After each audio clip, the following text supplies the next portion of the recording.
बेबाक बात में आप सभी का इस्तकबाल है। मैं हूं खुर्शीद रब्बानी और आज हमारे साथ हैं हिंदुस्तानी सियासत का जाना पहचाना और तेज तर्रार चेहरा डॉक्टर सुब्रमण्यम स्वामी साहब।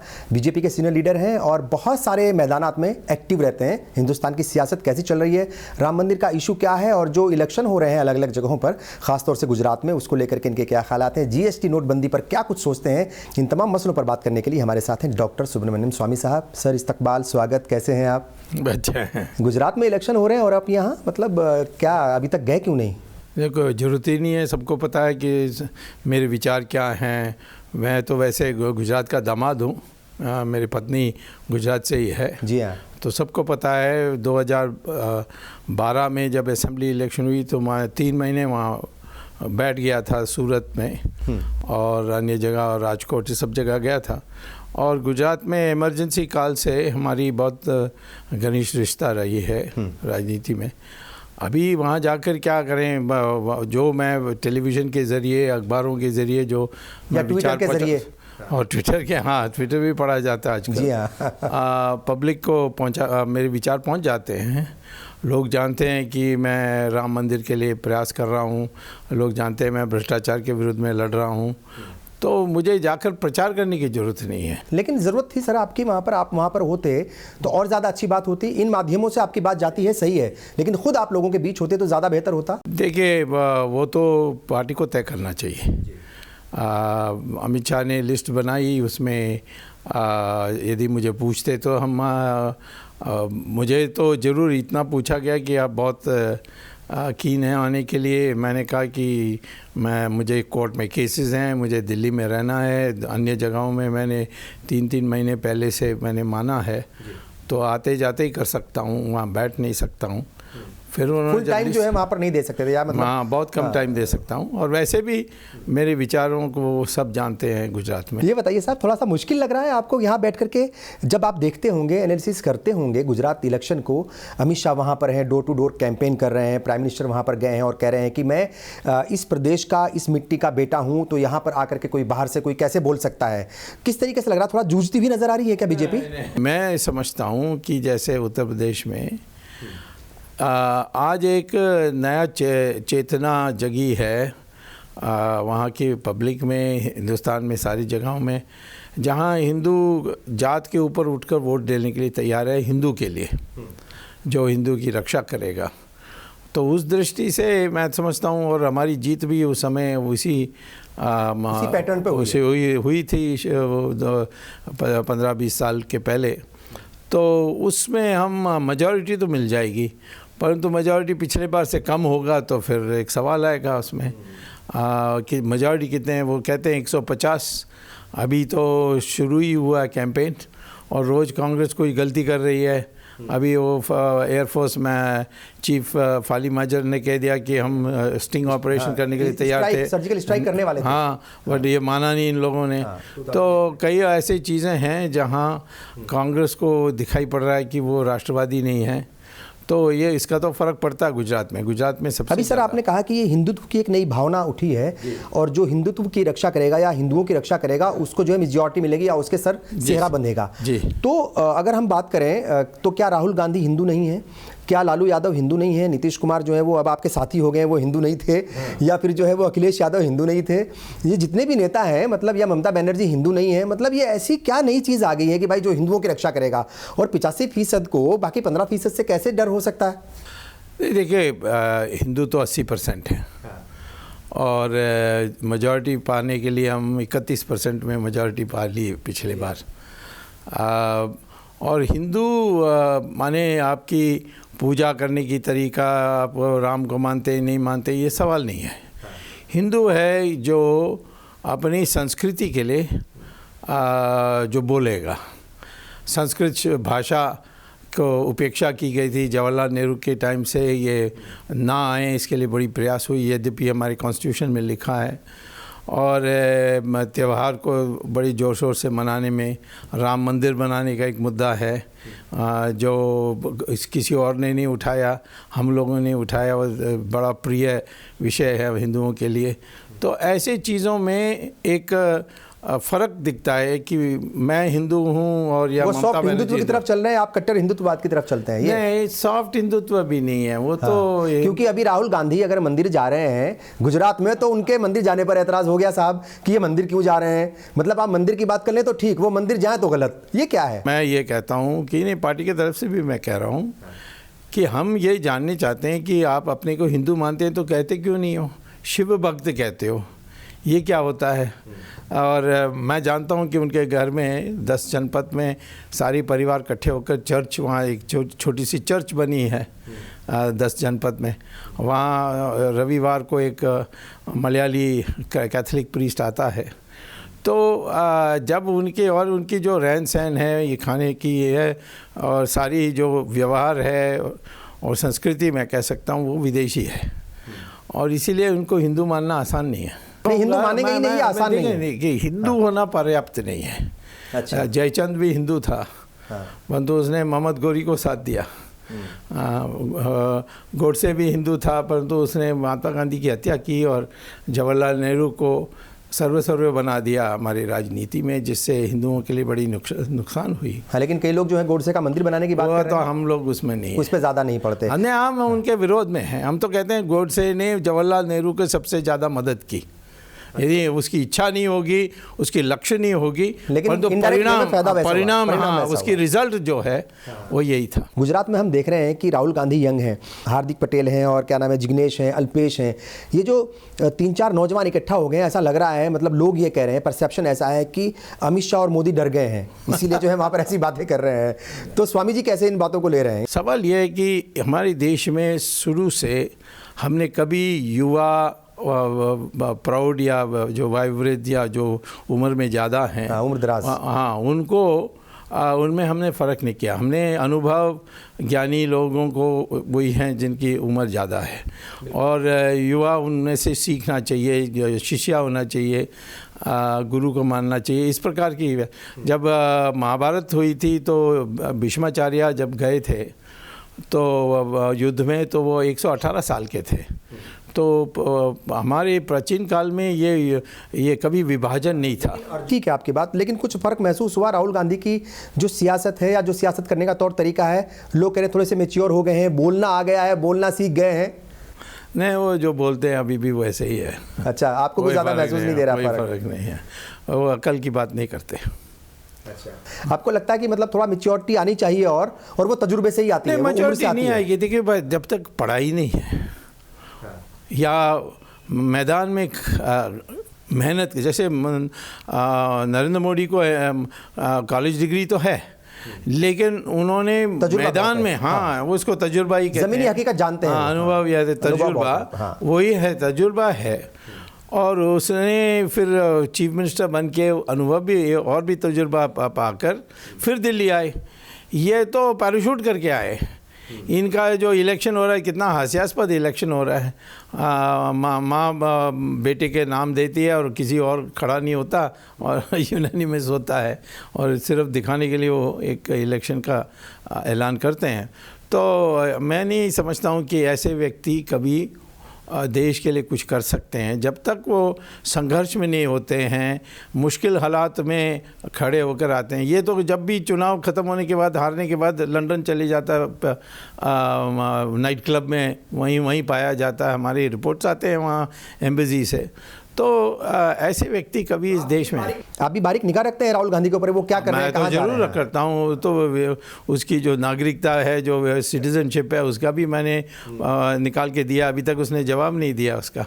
क्या लग रहा है 19 के लिए, 2019 के लिए मतलब बहुत बड़ा चैलेंज नहीं मानते आप? नहीं, मैं तो समझता हूँ मेजॉरिटी बढ़ेगी पहले के मुकाबले। हाँ, क्योंकि हिंदुत्व एक बार लोग देखे, पहले कांग्रेस का जो रणनीति था या स्ट्रैटेजी, वो था हिंदुओं को विभाजित करो जात और प्रांत और भाषा इसमें, और माइनॉरिटीज़ को इकट्ठा करो।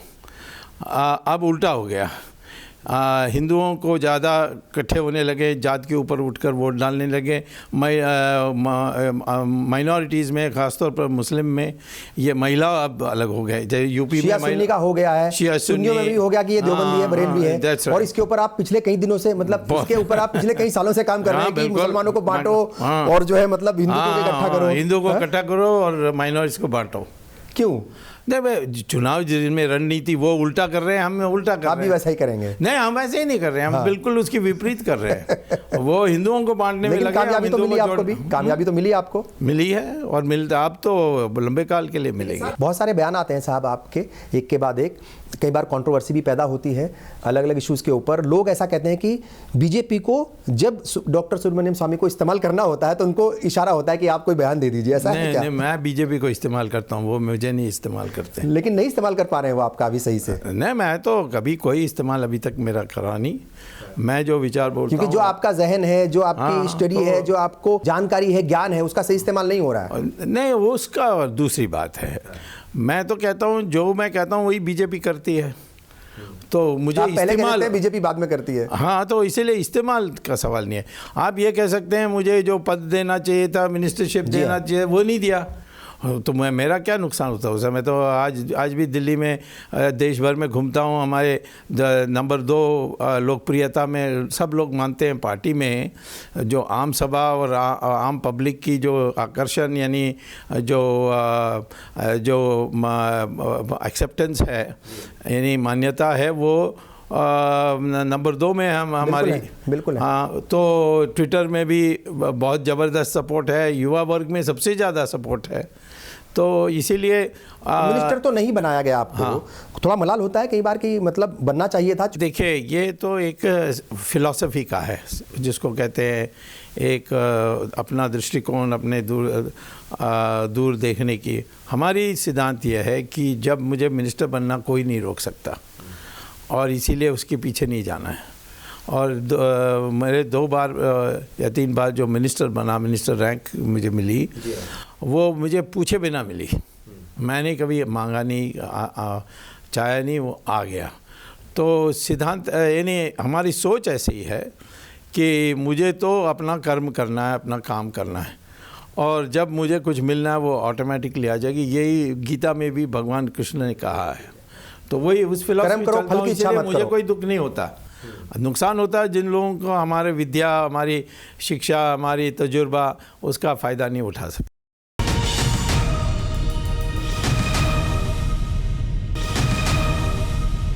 बाबरी मस्जिद को लेकर के जो है वो आप बहुत एक्टिव रहे हैं, और वक्त वक्त पर उसके लिए बयान भी आपके आए हैं। आप सुप्रीम कोर्ट भी गए हैं और मध्यस्थता भी करने की कोशिश की है। अभी फिर वापस वही सारी चीज़ें चल रही है। हालांकि 5 दिसंबर से डे टू डे हियरिंग होनी है। आपको लगा कि जैसे श्री श्री रविशंकर आए हैं, और वक्फ बोर्ड, शिया वक्फ बोर्ड जो है उसके जो प्रेसिडेंट हैं वो आए थे, वसीम रिजवी, और बहुत सारे लोग आए, इनका मतलब आने का जो मकसद था वो हल हो पाया, या वक्त सही था या गलत था ये वक्त इनके आने का? देखिए, मैंने पहले राम मंदिर का सवाल उठाया था जब चंद्रशेखर प्रधानमंत्री थे। शहाबुद्दीन मेरे घनिष्ठ मित्र थे, और वो मेरे बड़े बड़े निकट के और बड़े क्लोज फ्रेंड थे।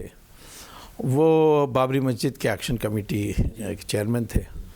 तो चंद्रशेखर ने कहा, तुम दोनों दोस्तों बात करके इसका फ़ैसला क्यों नहीं कराते हो? तो मैंने बात की थी, और वो परंतु हमारी सरकार पूरी समय नहीं रही, तो गिर गई। और फिर उसके बाद नरसिम्हा राव की सरकार आई, और फिर ये भीड़ जाकर उस मस्जिद को तोड़ दिया। तो उसके बाद कुछ नहीं हुआ, और बीच में इधर उधर शंकराचार्य कांची भी आए थे। जी हाँ, हाँ, उस ज़माने में बहुत कोशिशें बहुत। मैंने श्री श्री रविशंकर को, मैं उनके आश्रम में जाकर, उन्होंने बुलाया था मुझे, मैं गया, उनको बताया कि सुप्रीम कोर्ट के चीफ जस्टिस के.आर. सिंह ने मुझसे कहा था कि तुम इसकी बहस शुरू करने के पहले देखो कुछ बात बन जाए तो कोर्ट के बाद। हाँ। तो मैंने बात की थी सब मुसलमान नेताओं से, भले हम मंच से कितना भी गर्म भाषण दें, परंतु व्यक्तिगत हमारी दोस्ती सबसे है। तो मैंने उनसे बात की। बाहरी तौर पर ऐसा ही लगता है कि मतलब जो है डॉक्टर सुब्रमण्यम स्वामी दुश्मन है, पक्के कट्टर दुश्मन है मुसलमानों के। अरे वो तो आसान है कहने के लिए, क्योंकि हमारी पत्नी पारसी है, मेरी बेटी मुसलमान। हाँ, तो फिर कई सारे दोस्त जो है आपके वो यहूदी भी है, शादी हुआ है। तो वो तो क्या ना, मैं तो मुसलमान को इसी मिट्टी का मानता हूँ। इनके जो पूर्वज माने, इनके जो एंसेस्टर्स हैं वो भी हिंदू हैं, ऐसा मैं मानता हूँ। क्योंकि DNA स्टडीज़ के अनुसार मेरा और आपका डीएनए एक ही है, बिल्कुल। तो इसके माने कि आप पहले आपके जो बाप दादा थे वो हिंदू थे, और तो इसीलिए मैं आपको विदेशी नहीं मानता हूँ कि आप अरब देश से आए, ऐसा नहीं मानता हूँ किसी मैं मुसलमान को। एनीवे वो तो अलग बात है। मैंने उनसे बात की थी, उन्होंने कहा देखिए तुम्हारे लिए तो आसान है, क्योंकि आप जो भी बोलते हैं हिंदू लगभग मान लेगा, आप में कोई नहीं है जो चैलेंज कर सकता, जो इधर उधर के बोलते हैं उसका कोई पब्लिक में सपोर्ट नहीं है। लेकिन हमारे में हम समझौता आपसे करेंगे, ये मैं उनकी दिल की बात बता रहा हूँ, नाम नहीं लूँगा, परंतु सब ने ये बात की, हम ये कह दें जो आप चाहते हैं। मैं भी उनसे यही कह रहा था कि एक ही फैसला हो सकता है कि राम जन्मभूमि में राम मंदिर बने, और मस्जिद तो कहीं भी बन सकती है, वो नमाज़ पढ़ने का जगह है, उसमें आप ऐसे कोई जगह और ढूंढ लीजिए जहाँ आपके लोग भी रहते हैं, मुसलमान रहते हैं, और वहाँ मस्जिद बना दीजिए, हम मदद कर देंगे। तो उन्होंने कहा समझौता ये कोर्ट देगी फैसला ऐसा, तो हमें कोई इतराज़ नहीं, हम मान लेंगे, लेकिन हम नहीं बोल सकते, हम इसको पहले से समझौता नहीं कर सकते, क्योंकि आरोप लगेगी कि हम झुक गए हिंदुओं के सामने, पैसा ले ली हमने, तो वो कहते हैं हमारे लिए तो बड़ी मुश्किल हो जाएगी। उस डर की वजह से ये फैसला अभी तक नहीं हो पाया। आप बाहर के फैसला नहीं हो सकता, परंतु सुप्रीम कोर्ट में हो सकता। आपने कहा अगली दिवाली तक जो है वो मंदिर हाँ, बन जाएगा या बनेगा। हाँ, क्योंकि चार पांच बातें ऐसे हैं जिसमें मुसलमान की जो उनकी जो पक्ष के ले रहे हैं, उनके लिए जो बहस कर रहे हैं, वो इसका जवाब नहीं दे पा रहे हैं। पहले तो ये सुन्नी वाक़फ़ बोर्ड और ये जमात इस्लामी ये कहते हैं कि ये जो ज़मीन है ये हमारी है, क्योंकि बाबर ने इसको कब्जा किया। अब बाबर विदेशी था, अब उसने आकर किया तो उसका टाइटल नहीं बनेगी। ये तो इलाहाबाद हाई कोर्ट ने, मुसलमान जज भी एक था उसमें, उसने भी कहा कि ऐसा कोई टाइटल बनता नहीं है। हाँ, नहीं ज़रूरी नहीं है कि भाई बाबर के नाम है तो उसी के नाम से बने, ये हाँ ठीक है। तो वही है इनकी एक आर्ग्यूमेंट, ये ज़मीन हमारी है। वो नहीं कहते हैं कि मस्जिद था उसको तोड़ दिया अब दोबारा वहीं मस्जिद बनाना, ये बहस में नहीं कहते हैं ये प्रॉपर्टी हमारी है, प्रॉपर्टी हमें दे दो। हाँ, मेरी आर्ग्यूमेंट जो है जिसके कारण कोर्ट ने सुनने के लिए तैयार हो गए कि मैं पूजा करने के लिए राम लाला, जहाँ हम सब लोग आस्था से समझते हैं कि राम पैदा यहाँ हुए, वहाँ पूजा करने के लिए मेरे कॉन्स्टिट्यूशन में, हमारे संविधान में मूलभूत अधिकार है, सेक्शन 20 आर्टिकल 25 में। अब ये कहते हैं प्रॉपर्टी हमारी है, वो तो एक साधारण अधिकार है, यानी जो हक है उनका वो तो साधारण है, मेरा तो मूलभूत है। तो सुप्रीम कोर्ट ने कई बार कहा कि जहाँ मूलभूत अधिकार और साधारण अधिकार की टक्कर होती है, मूलभूत अधिकार ही टिकेगी। तो इनका तो आर्ग्यूमेंट नहीं है। तो अब ये है कि जो सुप्रीम कोर्ट का फैसला होगा उसको सब मानेंगे। हाँ, वो उन्होंने मुसलमान के सब लोगों ने, नेता ने बताया। नहीं, आप लोगों का क्या मेरा पक्का मानेंगे, वो कुछ भी सुप्रीम कोर्ट में, कोई सुप्रीम कोर्ट के बाहर नहीं जाएंगे, कुछ नहीं जाएंगे। ये बताइए साहब, हिंदू राष्ट्र बनाने की बात चलती है, आप भी उसके हामी हैं, उसके हिमायती हैं, और जो मोहन भागवत हैं वो ये कहते हैं हिंदू राष्ट्र ऐसा होगा जहाँ पर सिख, ईसाई, मुस्लिम, जितने भी मजहब के लोग हैं वो सब अपनी पहचान के साथ, अपनी इबादतों के साथ या अपने सिस्टम के साथ रह सकते हैं। हाँ, तो हिंदू राष्ट्र की जरूरत क्या? फिर ऐसा सेकुलर जो मुल्क है, यही मतलब जो है अपने आप में बड़ा मुल्क है, क्या दिक्कत है? जो हमारी आज संविधान बनी है उसमें जैसे गौ हत्या नहीं होनी चाहिए, वो तो संविधान में लिखा है। जी हाँ। संस्कृत का प्रचार होना चाहिए, वो भी संविधान में लिखा है। यूनिफॉर्म सिविल कोड होना चाहिए, वो भी हमारी कॉन्स्टिट्यूशन में लिखा हुआ है। तो आज तो जो संविधान है वो तो हिंदू राष्ट्र का ही है, इससे हम ज़्यादा कुछ नहीं जोड़ सकते। हाँ। हम ये नहीं कह सकते हैं कि हम, और हिंदू कभी नहीं कहेगा कि सिर्फ हिंदू बनेगा प्राइम मिनिस्टर, सिर्फ हिंदू बनेगा प्रेसिडेंट। हाँ, हमने सिर्फ अशोका जब बुद्धिस्ट थे उन्होंने ही कहा था कि सिर्फ बुद्धिस्ट होगा राजा, परंतु हिंदू ने कभी ये नहीं कहा। तो पहले तो ज़रूरत भी नहीं पड़ी क्योंकि हम 100% हिंदू थे, परंतु आज भी हम कहते हैं कि ये हिंदू कभी नहीं मानेगा कि हम कहें संविधान में सिर्फ मुसलमान प्राइम मिनिस्टर नहीं बन सकता। तो फ़र्क क्या है? फ़र्क ये है कि जब हम हिंदू राष्ट्र कहते हैं, हम एक ही बात पर जोर देंगे कि हम हिंदू पहले हैं, उसके बाद ब्राह्मण, उसके बाद मद्रासी, उसके बाद दलित। हाँ, दलित, ये सारी बातें। तो हम तो हिंदू फर्स्ट, हिंदू हैं सर्वोपरि। वो है, वो भावना लानी है, मतलब उसको हाँ, जगाना उसमें है। जगानी है। हाँ, क्योंकि बिखराव पैदा करने में बहुत लोग लगे। हाँ, ये बताइए ईवीएम को लेकर के जो है आपने बहुत मुहिम चलाई थी एक जमाने में। नहीं, मैं तो सुप्रीम कोर्ट और में अभी भी नहीं ठीक है, तो लेकिन अभी भी शिकायतें बहुत आ रही हैं साहब कि ईवीएम की गड़बड़ी से फला जीत गए और ये हो गया। अभी मेरठ में जो एक मशीन वो वोट डाल रहा था तो उस बटन कुछ और दबाया, कुछ और वोट जा रहा था वो। तो ये ईवीएम में वाकई गड़बड़ी है या फिर जो है ये दुष्प्रचार है, क्या है ये? नहीं, ये चुटकुली में बोलते हैं। देखिए, आधार देना चाहिए। मैं आधार दिया था। मैं सुप्रीम कोर्ट में 2013 में गया और कहा कि ये ईवीएम जो ऐसे अभी बनी है उसको कोई भी रिग कर सकता है एक मोबाइल फ़ोन के साथ, क्योंकि वो चिप जो है वो हिंदुस्तान में नहीं बनती, वो जापान में प्राइवेट कंपनी बनाती है। जब प्राइवेट कंपनी बनाती है तो उसके साथ कोई भी समझौता करके एक प्रोग्राम ऐसा बना सकते हैं कि मेरा 10 वोट पड़ेगी तो सिर्फ एक गिनती होगी, 9 को उसकी वितरण हो जाएगी दूसरे लोगों से। तो इस प्रकार से हो सकता है। तो कोर्ट ने कहा कि क्या चाहते हैं। मैंने कहा कि वो पुराना बैलेट पेपर ही आ जाए तो अच्छा है। उन्होंने कहा वो ठीक नहीं है, इसमें तो इतनी सुविधा है कि 4 घंटे में सारा रिज़ल्ट मिल जाती है। तो कोई ऐसा बताओ जो मशीन रखते हुए भी आपको विश्वास होगा कि फ्रॉड नहीं हो सकती। वो है VVPAT, वो जजमेंट जो जिसमें पर्ची निकलेगी। हाँ, जजमेंट जजेस ने भी मुझे धन्यवाद दिया, उन्होंने शुक्रिया मुझे दिया कि ये जो आपने जो सहयोग किया हमें, उसके लिए हम आपकी सराहना करते हैं, आपकी तारीफ़ करते हैं।